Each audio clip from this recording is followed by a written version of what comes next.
Praise the Lord.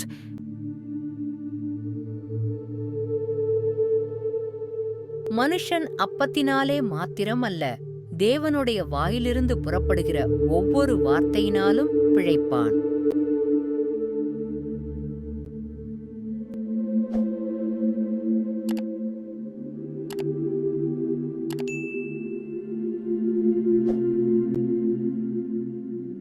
சங்கீதம் 4ஆம் அதிகாரம்.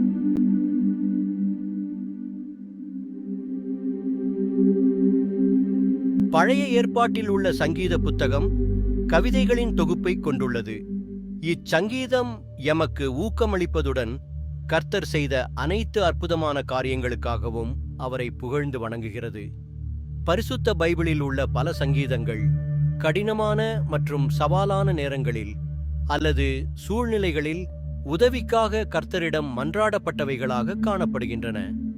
ஏனைய சங்கீதங்கள் எதிரிகள் அல்லது பொல்லாதவர்களிடமிருந்து விடுதலை போன்ற மனித விவகாரங்களில் கர்த்தரின் தலையீட்டிற்கு நன்றியையும் பாராட்டையும் தெரிவிக்கின்றன. சங்கீதங்களை படிப்பது உற்சாகத்தையும் ஊக்கத்தையும் தருகிறது. வாழ்க்கையில் நாம் அனுபவிக்கும் ஒவ்வொரு உணர்ச்சியையும் உள்ளடக்குவதாக சங்கீதம் உள்ளது. நீங்கள் மகிழ்ச்சியாக இருந்தாலும், சோகமாக இருந்தாலும், காயமாக இருந்தாலும், மனம் உடைந்தவராக இருந்தாலும், நன்றியுள்ளவராக இருந்தாலும் அல்லது நோய்வாய்ப்பட்டவராக இருந்தாலும், உங்கள் ஆழ்ந்த உணர்வுகளையும் உணர்ச்சிகளையும் கர்த்தரிடம் வெளிப்படுத்த உதவுவது சங்கீதமே ஆகும். சங்கீதங்களை படிப்பது உற்சாகத்தையும் ஊக்கத்தையும் தருகிறது. வாழ்க்கையில் நாம் அனுபவிக்கும் ஒவ்வொரு உணர்ச்சியையும் உள்ளடக்குவதாக சங்கீதம் உள்ளது. நீங்கள் மகிழ்ச்சியாக இருந்தாலும், சோகமாக இருந்தாலும், காயமாக இருந்தாலும், மனம் உடைந்தவராக இருந்தாலும், நன்றியுள்ளவராக இருந்தாலும் அல்லது நோய்வாய்ப்பட்டவராக இருந்தாலும், உங்கள் ஆழ்ந்த உணர்வுகளையும் உணர்ச்சிகளையும் கர்த்தரிடம் வெளிப்படுத்த உதவுவது சங்கீதமே ஆகும். சங்கீதம் 4 உங்கள் வலிகளுக்கு நல்லது.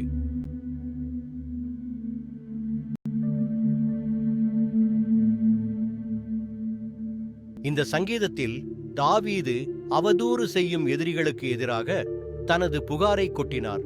மேலும் கர்த்தரிடம் அமைதியையும் அடைக்கலத்தையும் கண்டார். ஜனங்கள் பல விஷயங்களை பற்றி கவலைப்படுகிறார்கள், ஆனால் கர்த்தர் நம்முடைய இருதயங்களில் மகிழ்ச்சியை வைக்கிறார். சங்கீதம் 4 ஞானத்தையும் விசுவாசத்தையும் அளிப்பதால் எந்நேரமும் அது ஒரு நல்ல பிரசங்க உரையை உருவாக்குகிறது.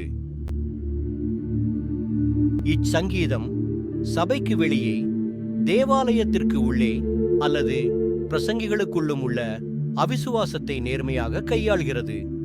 ஈஸ்டர் நேரத்தில் கிறிஸ்து உயிர்த்தெழுந்தார், அல்லேலூயா, அவர் உண்மையில் உயிர்த்தெழுந்தார் என்று பதிலளித்தனர்.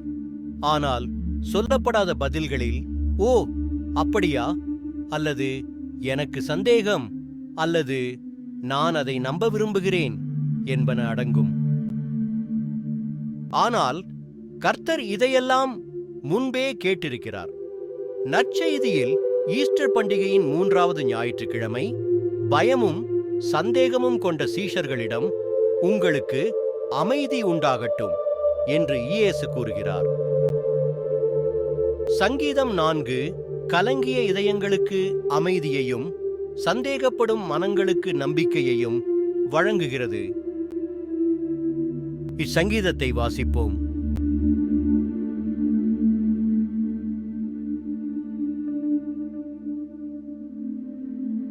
என் நீதியின் தேவனே, நான் கூப்பிடுகையில் எனக்கு செவி கொடும். நெருக்கத்தில் இருந்த எனக்கு விசாலம் உண்டாக்கினீர். எனக்கு இறங்கி என் விண்ணப்பத்தை கேட்டருளும். மனுபுத்திரரே, எதுவரைக்கும் என் மகிமையை அவமானப்படுத்தி வீணானதை விரும்பி பொய்யை நாடுவீர்கள்? பக்தியுள்ளவனை கர்த்தர் தமக்காக தெரிந்து கொண்டார் என்று அறியுங்கள். நான் கர்த்தரை நோக்கி கூப்பிடுகையில் அவர் கேட்பார். நீங்கள் கோபங்கொண்டாலும் பாவம் செய்யாதிருங்கள். உங்கள் படுக்கையிலே உங்கள் இருதயத்தில் பேசிக்கொண்டு அமர்ந்திருங்கள். நீதியின் பலிகளைச் செலுத்தி கர்த்தர் மேல் நம்பிக்கையாயிருங்கள்.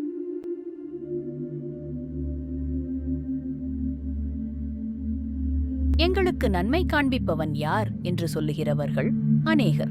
கர்த்தாவே, உம்முடைய முகத்தின் ஒளியை எங்கள் மேல் பிரகாசிக்க பண்ணும். அவர்களுக்கு தானியமும் திராட்சரசமும் பெருகியிருக்கிற காலத்தின் சந்தோஷத்தை பார்க்கிலும் அதிக சந்தோஷத்தை என் இருதயத்தில் தந்தீர். சமாதானத்தோடே படுத்துக்கொண்டு நித்திரை செய்வேன்.